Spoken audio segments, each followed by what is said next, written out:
Bypass യാഥാർത്ഥ്യമാക്കുമെന്ന് പൊതുമരാമത്ത് വകുപ്പ് മന്ത്രി PA മുഹമ്മദ് റിയാസ്. തൃക്കൈക്കുത്ത് പാലത്തിന്റെയും നിലമ്പൂർ ടൗൺ നവീകരണത്തിന്റെയും ഉദ്ഘാടനം തൃക്കൈക്കുത്തിൽ നിർവഹിച്ച് സംസാരിക്കുകയായിരുന്നു അദ്ദേഹം.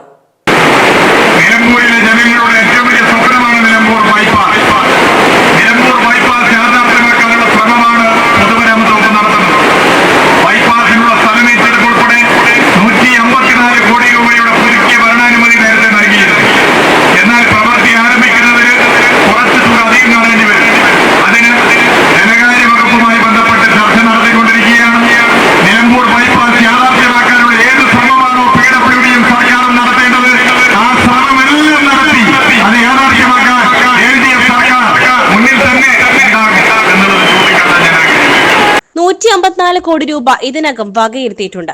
കുറച്ചുകൂടി തുക ആവശ്യമാണ്. ഇക്കാര്യത്തിൽ ധനകാര്യ വകുപ്പുമായി ചർച്ച നടത്തി വരികയാണ്. നിലമ്പൂർ ബൈപ്പാസ് യാഥാർത്ഥ്യമാക്കുക എന്ന കാര്യത്തിൽ LDF സർക്കാർ പ്രതിജ്ഞാബദ്ധമാണെന്നും മന്ത്രി പറഞ്ഞു.